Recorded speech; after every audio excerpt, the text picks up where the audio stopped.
Cricket games have come a long way. Graphics have improved, menus look sleeker, and player models are more detailed than ever. But even after almost 3 decades, the one thing that hasn't changed, the fact that some of the most important features of real world cricket are still missing from video games. Let's start with rain. Yes, recent games like Cricket 22 and 24 technically have rain visuals. You'll see it falling during matches, but here's a catch, it doesn't actually stop play. There's no interruptions, no overs reduction, the worst of all, no DLS system. You can be playing a T20 in a full on thunderstorm and the match just continues like nothing's happening. It feels cosmetic, not functional. And that takes away one of the most unpredictable tactical elements of real world cricket. Ashes Cricket 2009 actually had stoppages due to rain over a decade ago. Even Cricket 19 had the rain feature along with Duckworth-Lewis system. So it's wild that we have taken a step back from that. Then there is a crowd. In real life, the crowd adds energy to every delivery. They roar when there is a boundary, boo when a batter survives a close call, or go wild when a hat-trick is taken. But in cricket games, the crowd is just there. Repetitive noises, no emotion, and definitely no context. You could win a World Cup final or lose a warm-up match. The crowd would react the same way. It breaks the immersion. Another one that baffles me is the presentation.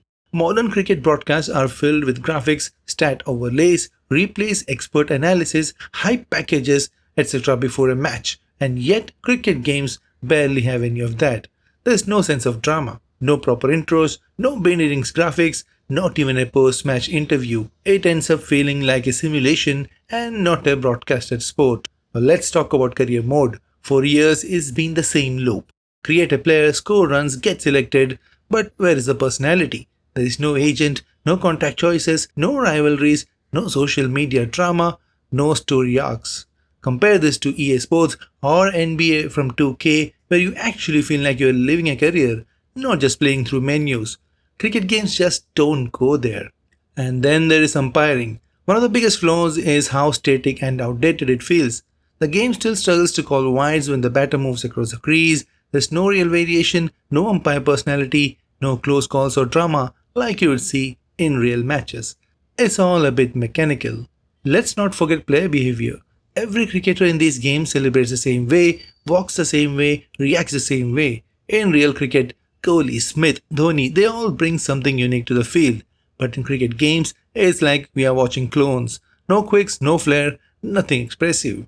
Fielding is another part that has not evolved. We still get awkward dives, robotic throws, and predictable catches. There's no urgency, no real misfeels under pressure, and certainly no excitement in boundary saves. It lacks the chaos and predictability that real cricket fielding brings. You know what else we have never had? Press conferences, media interactions, or fan pressure in career mode. Imagine being dropped from the squad after a poor run of form or having to answer media questions after a loss. These are things that exist in every major sports games, but cricket games act like world off the field does not exist. What is wild is that other sports games have nailed these things for years, but cricket games for some reason are stuck in this weird loop where we are still excited about minor UI upgrades and new menu screens. It's not just about what's missing, it's about how long we have been missing the same things. The truth is, cricket deserves better, and so do the fans who have stuck around waiting for the perfect cricket game that never quite arrives.